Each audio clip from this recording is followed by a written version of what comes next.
Hello friends, welcome to GG's day book. இன்றைக்கி நம்ம ஒரு ஸ்வீட் ரெசிபி தாங்க பார்க்க போகிறோம். ரவா கீர். இதை செய்கிறது ரொம்ப ஈஸிங்க.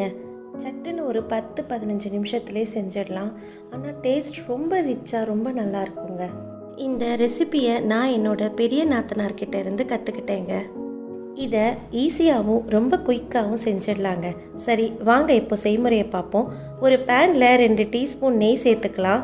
கூடவே பொடியாக சாப் பண்ணி வச்சுருக்கிற பாதாமையும் முந்திரியையும் சேர்த்து நல்லா வறுத்துக்கலாங்க. நான் இங்கே ஒரு 10 முந்திரியையும் 5 பாதாமையும் சாப் பண்ணி வச்சுருக்கேங்க.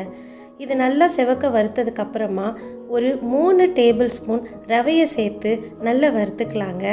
இந்த ப்ராசஸ் எல்லாம் கண்டிப்பாக லோ ஃப்ளேமில் தாங்க செய்யணும். ரவை நல்லா வறுக்கும் போதே வாசனை வர ஆரம்பிக்குங்க. ரவையோட கலர் கொஞ்சம் மாறுற வரைக்கும் வறுத்துக்கலாங்க. எல்லாம் நல்லா வறுப்பட்டதுக்கு அப்புறமா கொஞ்சம் நேரம் ஆற விடலாங்க. இப்போ ஒரு கடாயில் 3 கப் திக்கான பால் சேர்த்துக்கலாங்க. பால் நல்லா காஞ்சி ஒரு கொதி வந்ததுக்கப்புறமா ஒரு சிட்டிக்கை குங்குமப்பூவை ஒரு கிண்ணத்தில் நான் எடுத்து வச்சுருக்கேங்க. அதில் கொஞ்சமாக பால் சேர்த்து நல்லா கலந்து வச்சுக்கலாங்க.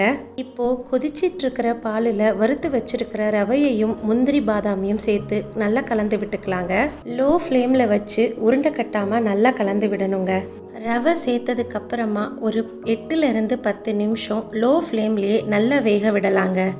எவ்வளவுக்கு எவ்வளோ ரவை குழைய வேகுதோ அவ்வளவுக்கு அவ்வளோ கீர் ரொம்ப டேஸ்ட்டாக இருக்குங்க. 10 நிமிஷம் வெந்ததுக்கு அப்புறமா கீரோட கன்சிஸ்டன்சி நல்லா திக்காக இருக்குங்க.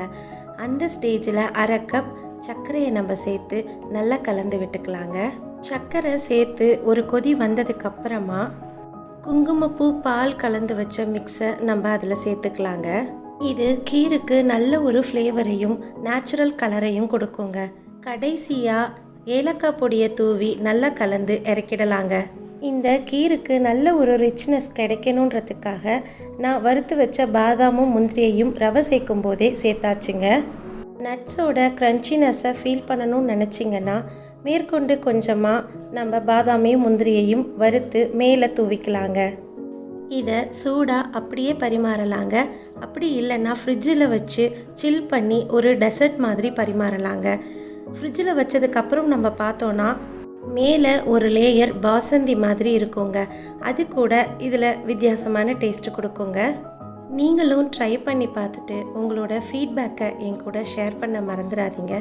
உங்களுக்கு இந்த வீடியோ பிடிச்சிருந்தா லைக் பண்ணுங்கள், ஷேர் பண்ணுங்கள். தேங்க்யூ.